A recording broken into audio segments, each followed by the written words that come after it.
часто замечаю, что ребята выбирают какой-то легкий путь или ищут какой-то легкий путь. И мотивация мне достаточно понятна. Ребята хотят быстро заработать денег, нужны деньги уже сегодня, нужно как-то выживать, нужно как-то съехать от родителей и платить аренду. В этом видео я хочу обратить внимание, что самый легкий путь, даже самый очевидный путь, зачастую может являться ловушкой, и объясню, как и их обходить, такие карьерные ловушки, чтобы в них не попасть. На мой взгляд, начинашки, особенно которые вне IT, часто выбирают такие направления в профессии, как тестировщик, маркетолог, бизнес-аналитик или даже рекрутер. И самое главное, поговорим о вопросе, почему просто не пойти в программисты.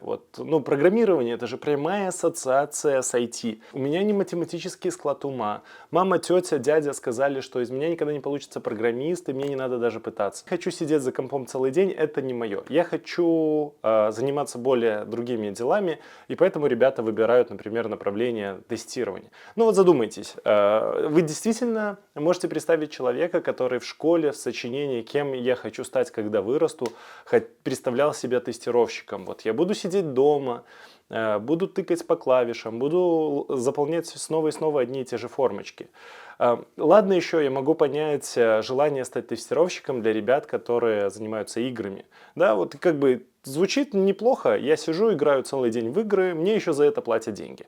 Неплохая сделка. Да и с маркетологами я в целом могу понять. Да? То есть в нашем современном мире, полном тиктоков и рекламы, когда мы каждый день перебираем сторис или заходим и читаем какие-то непонятные новости с какими-нибудь картинками от Midjourney, может показаться, что маркетологом в целом стать несложно. Я просто буду тоже грузить сторис, буду создавать тиктоки, и это все весело и здорово, и я буду придумывать какие-то креативные креативы. Маркетолог звучит как хороший, быстрый путь.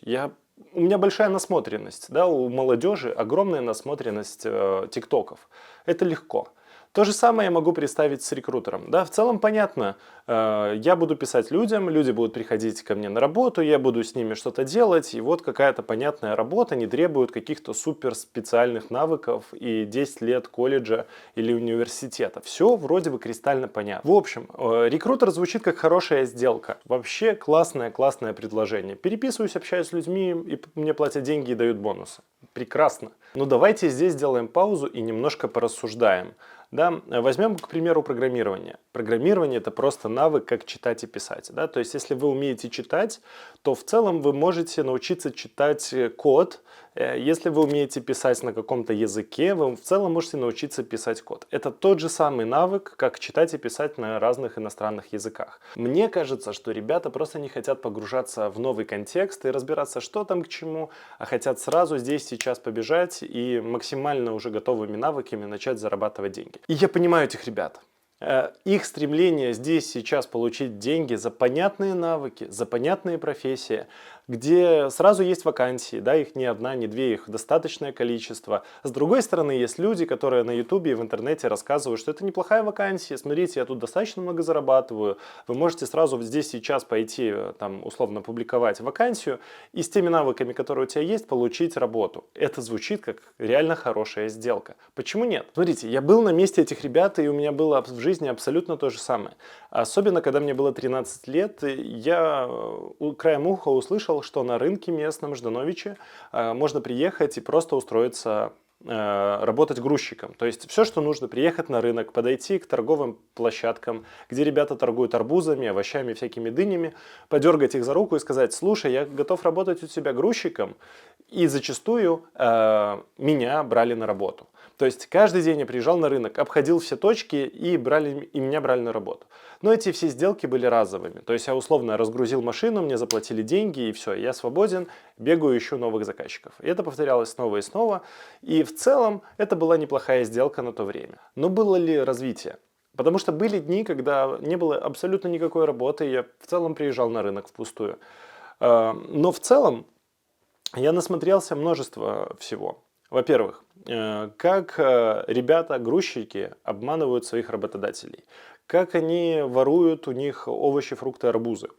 Я даже видел, как один раз ребята устроились грузчиками, и потом подъехали в обед на своем «Жигули», перегрузили туда полтонны арбузов и уехали. Было даже такое, что после работы другие ребята, грузчики, работяги, коллеги по цеху, приставали ко мне с ножом и требуя денег и взяток или еще чего-то, пытаясь отобрать мои честно заработанные деньги. Было реально всякая дичь. Сказать, что это какой-то полезный опыт, которым можно похвастаться в резюме, ничего не сказать. Но вот какие у такой работы перспективы? Честно, ну вот какие? И чем это сильно отличается от работы другой, например, того же маркетолога? Там, где низкий порог входа в профессию, там всегда высокая конкуренция. Все толкаются локтями, все друг друга там унижают, нападают. Это даже вот эта история с ножом. Так вот, толкаться придется. Плюс посмотрите на людей, которые в этой профессии или на этих позициях работают, например, год, 2, 3, 5. На самом деле даже вот с этими арбузами были ребята, которые на этом просто живут, и они достаточно взрослые, это не дети, как я в 13 лет. Вы действительно хотите на них быть похожи? Ну, в частности, с арбузами это были какие-то ребята-забулдыги, какие-то дети из неблагополучных семей и так далее, и так далее. Вот вы хотите стать одним из них? Если да, конечно, оставайтесь. Если нет, бросили и ушли. Я и не шучу. С 13 лет я очень много профессий перепробовал. И исследовал примерно одной и той же логии. Не нравится, пока, и пошел дальше. Я поднимал минимум денег, который мне нужен, и бросал. Потому что я понимал, что в этой профессии мне ничего не интересно, мне некуда там развиваться. Люди, которые там многого достигли, я не хочу быть на них похожим в будущем, это не я. Я просто заканчивал, брал свой минимум и шел дальше. И так вот перебирал профессии, пока не нашел что-то стоящее, вот, где задержался надолго. Например, на рынке цена за услуги грузчика определена. Есть какая-то базовая цена, которую готовы платить все. Потому что они работают на рынке, они знают, кто сколько стоит, какая услуга чего стоит. Ты можешь, конечно, поторговаться и получить чуть больше, но ты не можешь прийти и сказать: слушайте, у меня тут 3 года опыта работы грузчиком, и я хочу получить там в 2 раза больше. Нет, ну типа не нравится, проваливай. Примерно то же самое с профессиями маркетолога, рекрутера или тестировщика. На рынке очень много людей, которые готовы работать за опыт, которые демпингуют, которые постоянно сбивают цену вниз. И тогда вопрос, стоит ли мне переплачивать за человека там, с 3-4 годами опытом, или мне в целом устроить человек там, год-два, может там немножко пробовал программировать, но сдался и пошел в тестирование. Может, этот парень будет лучше, чем 2-летний, 3-летний тестировщик. Может, тестировщик устарел, может, Selenium никому не нужен. Давайте здесь сделаем паузу и порассуждаем. Допустим, вы пачка чипсов. И каждый раз, когда вы приходите в магазин, вы в среднем покупаете чипсы. То есть какие-то ребята заходят в магазин, постоянно покупают чипсы. В среднем они знают, сколько стоят пачки чипсов. И иногда есть некоторые покупатели в магазине, которые хотят купить какие-то особенные чипсы. Вот, например, Pringles вот сегодня был бы супер. И они готовы переплатить за чипсы в 2-3 раза. Но в среднем есть какая-то базовая цена на чипсы, и вы в среднем знаете, что эти чипсы дороже, эти чипсы дешевле, эти очень какие-то дорогие, стрёмные чипсы, и вы вряд ли их будете брать. Так вот, если вы пачка чипсов, то и поведение работодателей на рынке будет очень похожее. Потому что к ним приходит не только вы на работу устраиваться, но еще куча других ребят, они везде публикуют вакансии, и есть постоянный поток желающих работников, которые в среднем озвучивают, сколько они хотят зарабатывать. То есть работодатель в курсе, сколько, что стоит на рынке. Итак, подрезюмируем. Мы хотели залететь в айтишку, опираясь только на те навыки и знания, которые у нас есть. Стараясь не погружаться в новые какие-то контексты, ничего нового не изучая, просто вот есть вакансия, есть у меня 2 руки, она понятна, я готов идти работать. В реальности это можно сделать при некоторых «но». Скорее всего, требования к таким позициям, несмотря на то, что они не требуют каких-то специальных навыков, будут достаточно высокие. Вы будете проходить кучу этапов собеседования. Почему? Потому что на рынке множество кандидатов, и работодателю есть из чего выбирать, и он в целом готов потратить лишнюю там, неделю-две и отсортировать из сотен там, одного какого-нибудь адекватного кандидата. Второе. Зарплата будет в среднем посредственной, потому что, опять же, на рынке много кандидатов, которые постоянно демпингуют и готовы работать дешевле, поэтому и зарплату, с чего бы ее повышать. Ну, то есть будет в среднем посредственная зарплата, но она все еще будет достаточно хорошая, чтобы просто вот идти и поднимать какие-то деньги. Это будет лучшая зарплата, чем если вы пойдете работать на кассе в какой-нибудь магазин пятерочки. Также хочу обратить на третий нюанс. У меня есть друзья, которые в этих профессиях преуспели. Там, например, в тестировании, в маркетинге, в работе рекрутером, да, они зарабатывают хорошие деньги. Да, я могу сказать, они даже очень хорошие деньги зарабатывают, но я могу также сказать, что в среднем в IT все профессии хорошо зарабатывают, особенно если люди находятся на топовых позициях. Да, но туда еще нужно попасть. И сложно сказать, удача это или нет, но скорее всего это правильное место, правильное время, правильная компания. Да? То есть это какая-то совокупность факторов, которая позволила этим ребятам хорошо себя чувствовать и зарабатывать, казалось бы, на профессиях, в которых не нужны никакие навыки для старта. Но удача – это тоже навык, и ей можно кое-как управлять. Историю лучше начинать писать с конца. Да? То есть мы знаем, кто убийца. Да? То есть мы знаем, убийца Дворецкий, отлично. И мы в обратную сторону пишем всего Шерлока Холмса или еще какой-нибудь интересный детектив. Так вот, то же самое мы можем сделать с нашей карьерой. Да, это классический вопрос менеджеров на тему того, кто вы через 5 лет. Да, и это им нужно для того, чтобы вами манипулировать и управлять, но нам это нужно тоже для того, чтобы правильно строить нашу карьеру, и давайте об этом порассуждаем. Предположим, вам в любом случае потребуется 1 год жизни для того, чтобы попасть на ту вакансию мечты, которую вы хотите. Неважно, это маркетинг, это программирование, в любом случае 1 год. Мне потребовался 1 год каких-то хаотичных действий, чтобы попасть в IT на работу с посредственной зарплатой. Но самая главная вторая мысль. Для того, чтобы добиться хороших денег, вам может потребоваться 5 лет. То есть 5 лет упорной работы над собой, саморазвития, погружения в контекст, изучения и получения, приобретения тех навыков, которых, скорее всего, у вас сейчас нет, чтобы как раз получить те деньги, которые значительные. То есть не просто попасть на какую-то позицию, а добиться какого-то хорошего результата. 5 лет, и это коммитмент. Это коммитмент на то, что вы потратите минимум год, чтобы стартануть, и как минимум 5 лет, чтобы добиться результата. Давайте предположим, что нету никакого простого пути, где вы так раз и полетели. Что вам все равно придется методически поработать над этим, все равно придется погружаться в контекст, и нету никаких быстрых лайфхаков, которые позволили бы вам перепрыгнуть из точки А в точку Б.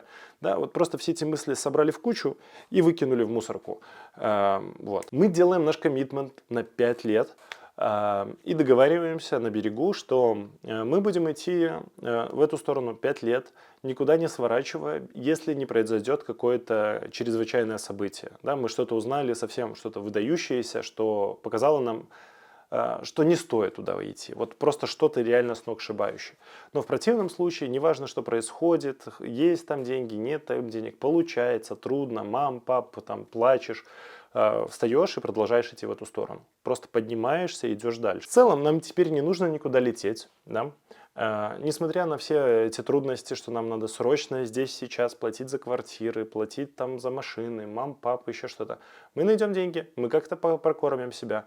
У нас есть время, чтобы погрузиться в контекст, чтобы хорошенько разобраться, стоит ли туда идти. Если там деньги и тот самый сыр, за который мы готовы бороться. Мы действительно этого хотим. Может ли есть какое-то другое направление, какой-то другой путь? Можем ли мы на это потратить время, чтобы хорошенько в этом всем изучить, разобраться и построить какой-то план? Если у нас есть целый год на планирование, на подготовку, на изучение, на самосовершенствование, мы все еще продолжим идти этим путем, мы все еще будем идти в эти позиции, как там рекрутер, тестировщик. Может, есть другие позиции, например, как project manager, может, есть какая позиция DevOps, которая может оказаться куда как интереснее, ну, даже дизайнер. Да, то есть дизайн звучит креативно, да, может в это направление вы выберете. Да, есть еще множество направлений, кроме как программирования. Ну, да, чтобы попасть в то или иное более сложное направление, вам действительно придется немножко подучиться и разобраться. Но может в этом и есть смысл, может дальше за эту профессию платят больше, и вы не будете просто в мусорку выкидывать 1 год жизни или там 2-3, когда вы разочаруетесь в том, что вы пошли и выбрали, например, маркетолога, а оказывается, что маркетологам не платят зарплату. Или там просто на этих позициях просто нет денег. Да? Может, мы просто сделаем некоторое ретро, изучим ситуацию с другой стороны и не будем снова и снова попадать в какую-то дурацкую ситуацию, что нам надо срочно переучиваться. Оказалось, что это мертвая профессия, или в нашем городе за это не платят, и надо куда-то переезжать, и какие-то сложности и трудности. Может, мы можем это избежать, просто потратив больше времени на планирование, и не стоит никуда лететь. Да, во всех других профессиях тоже есть конкуренция. Там тоже непросто, там тоже надо будет толкаться локтями. Но, возможно, там можно прыгнуть выше, и там в целом сама работа по себе интереснее, веселее. Может, она вам лучше подойдет. В общем, пишите в комментариях все, что вы думаете по этому поводу.